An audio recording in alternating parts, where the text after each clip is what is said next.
भारत के इस इतिहास में सबसे बड़ा महायुद्ध हुआ था महाभारत का। अगर उसके बाद का कोई युद्ध हुआ तो वो था 12वीं सदी में, जब आला और उदल का जन्म हुआ। और उसके बाद इन्होंने अपने समय में 52 लड़ाइयाँ लड़ी, जिसमें पृथ्वीराज समेत बहुत सारे राजाओं को हराया और एक भी युद्ध इन्होंने नहीं हारा।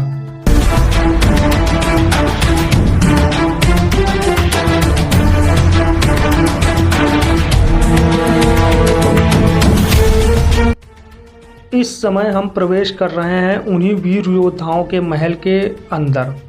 इनका महल बिल्कुल भूल भुलैया सा बनाया गया था और राजा परमाल जानते थे कि इतने बड़े योद्धा जो कि 52 लड़ाइयाँ लड़ी और 52 में सभी लड़ाइयाँ जीती हैं, ऐसे में बहुत सारे राजा इनके शत्रु हो चुके हैं। इनको ऐसा महल भेंट किया जाए जो कि बिल्कुल गुप्त रूप से हो और बिल्कुल भूल भुलैया सा हो, इसलिए इसमें बहुत सारे खुफिया रास्ते हैं। और आला और उदल इन्हीं महलों में रहते थे और जब भी कभी कोई अज्ञात शत्रु उन पर आक्रमण कर देता था अचानक से, तो वो इन महलों के इन्हीं खुफिया रास्तों से होकर के बाहर निकल जाया करते थे। ये जो आप सकरे रास्ते देख रहे हैं ये बाहर की ओर निकलते हैं, लेकिन ऐसे बहुत सारे रास्ते हैं और सभी रास्ते बाहर की ओर नहीं निकलते हैं। अंदर जाना भी अच्छा नहीं है क्योंकि कोई जानवर भी हो सकता है। मैं आपको बता दूं कि आला और उदल बनाफर वंश से अपना संबंध रखते थे और बनाफर वंश के अर्थ होता था बनाफर, यानी कि वनों में विचरण करने वाले ग्वाले जो गायों को चराते थे, अर्थात इनका सीधा संबंध अहिर समाज से था, अहिर वंश से था। तो कहते हैं कि जब उदल का जन्म होता है तो उस समय पृथ्वी 2.5 हाथ नीचे धंस जाती है और इस बात को देवलदी अशुभ मानती है और उदल को त्याग देती है। लेकिन मलना उन्हें समझाती भी हैं और वो एक भी बात नहीं सुनती हैं। मलना जब ये जानने लगी कि अब देवलदी उदल को अपने पास नहीं रखेंगी, तो मलना उनको लेकर के अपने साथ राजमहल चली आती हैं और उनका लालन पोषण करना शुरू कर देती हैं। और उसके बाद इनको गुरुकुल भेजा जाता है। गुरुकुल से वापस आने तक में करीब ये 16 साल के हो जाते हैं उदल, और आल्हा हो जाते हैं 18 साल के। आल्हा, उदल और उनके 5 भाई प्रवेश करते हैं इस महल के अंदर जहाँ पर कि सभा लगी रहती है। और उस सभा में जब ये प्रवेश करते हैं तो राजा परमाल बहुत खुश होते हैं, क्योंकि उनको पता है कि उनके सेना नायक जो उनके भाई थे उन्हीं की तरह उनके पुत्र भी बहादुर हैं।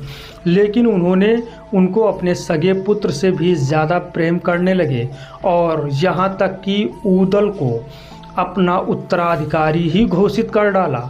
लेकिन इस बात से उनके स्वयं के मामा माहिल, जो कि बिल्कुल तंज कसते हुए बोलते हैं क्योंकि उनको ये बात शोभा नहीं देती है, और वो कहते हैं कि ठीक है, मानता हूँ कि उदल और आला छोटी मोटी लड़ाइयाँ लड़ी होंगी और उन्हें जीत भी लिया होगा, लेकिन इससे ये नहीं साबित हो जाता है कि ये राजा बनने योग्य हो गए हैं, क्योंकि राजा तो वही बन सकता है जो अपने पिता के शत्रुओं का सर काट ले आए, और अभी तो इनके पिता का ही सर इनके शत्रुओं के पास है।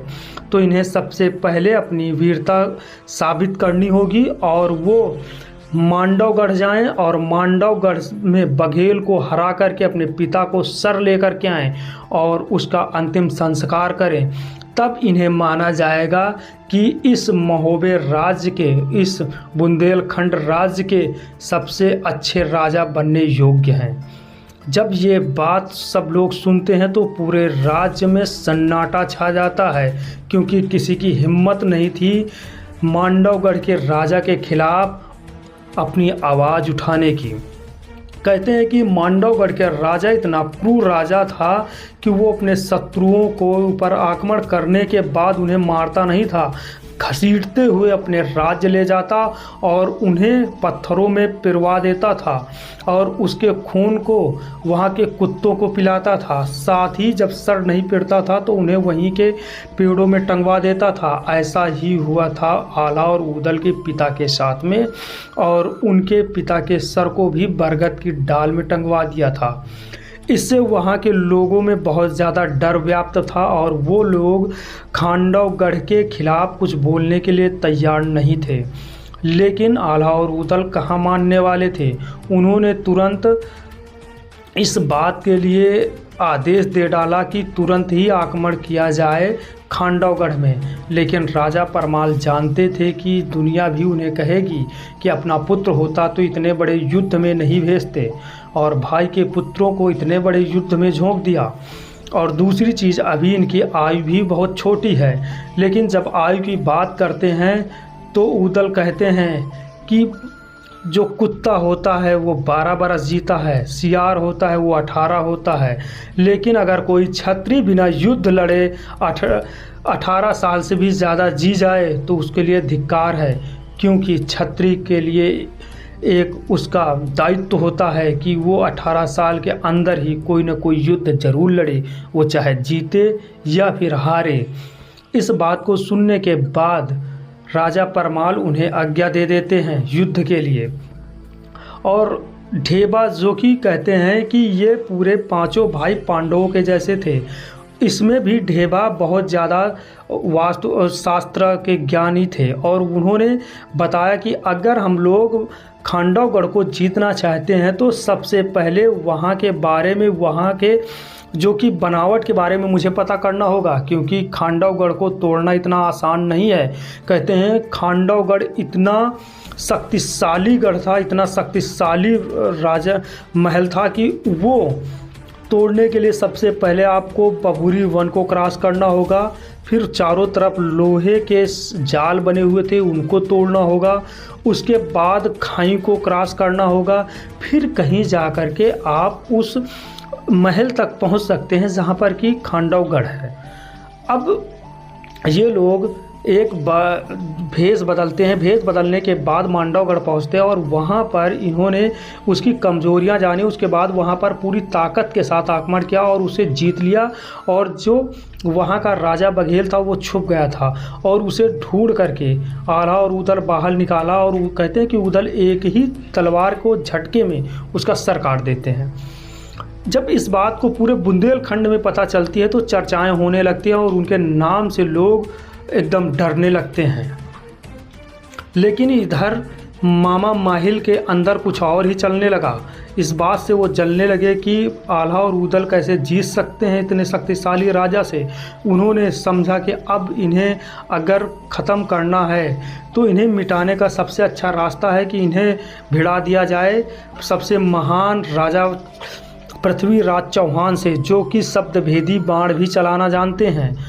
लेकिन ये बात माहिल अच्छी तरीके से भी नहीं जानते थे कि जो उनके आल्हा और ऊदल हैं वो इतने ज़्यादा शक्तिशाली हो चुके थे कि वो किसी के सामने रुकने वाले नहीं थे।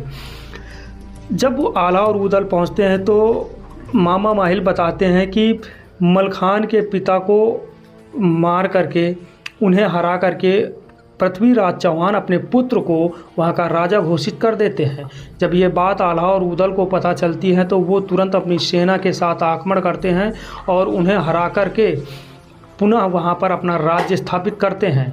उसके बाद फिर माहिल खिसिया जाता है कि आखिर ये कैसे हो गया कि पृथ्वीराज चौहान भी हार गए। लेकिन इससे भी उसका मन नहीं भरता है। एक समय ऐसा आता है कि गांधर्व आल्हा को 5 ऐसे घोड़े देते हैं जो कि बहुत तेज़ दौड़ते हैं, मानो वायु के वेग से भागते हों, और साथ ही उनके पे सवार होने वाला योद्धा कभी युद्ध नहीं हारता था। तो उन्होंने ये चाल चली कि उन्होंने परमाल से कहा, अगर आल्हा और ऊदल इस आपके पूरे राज्य को हड़पना चाह रहे हैं। अगर वो ऐसा नहीं करना चाह रहे हैं तो उनसे कह दो कि वो घोड़ा हमें दे दें, और उसके बाद आप समझ जाइएगा कि वो आपसे युद्ध कभी नहीं करेंगे। अगर नहीं देते हैं तो इसका मतलब है कि वो आपके इस राज्य को हड़पना चाहते हैं, आपको मारना चाहते हैं। लेकिन ये बात परमाल नहीं मानते हैं, लेकिन मलना जो है वो इस बात को मान जाती हैं और उनको ये बात सत्य लगने लगती है। तो वो परमाल को जाकर के इस बात के लिए मना लेती हैं कि उनसे 5 घोड़े मांगे जाएं या तो उन्हें राज्य से बाहर कर दिया जाए।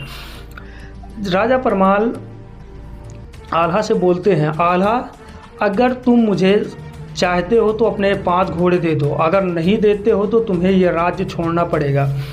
आल्हा जानते थे कि इतने शत्रु होने के बाद अगर वो घोड़े दे देते हैं तो उनकी मौत निश्चित है, क्योंकि सभी शत्रु जान जाएंगे कि वो घोड़ा नहीं है तो वो आक्रमण करना शुरू करेंगे। उन्होंने मुनासिब समझा कि अब ये महल छोड़ दिया जाए, ये राज्य छोड़ दिया जाए। तो वो सीधा वहाँ से पहुँचते हैं देवलदी के पास। देवलदी फिर उन्हें वापस परमाल के पास भेजते हैं, लेकिन परमाल उन्हें कहते हैं अगर तुम इस राज्य में रुकते हो, यहाँ कुछ खाते हो तो तुम गोमांस खाओगे, अगर कुछ पीते हो तो गाय का रक्त पियोगे। इससे गुस्सा होकर के दोनों वहाँ से निकल जाते हैं। राजा जयचंद इन्हें अपने राज में बुला लेते हैं और इन्हें अपना सेना नायक घोषित करते हैं। राजा जयचंद की बेटी का हरण कर ले जाते थे पृथ्वीराज चौहान, और उन्हें भी ज़रूरत थी ऐसे किसी महायोद्धा की।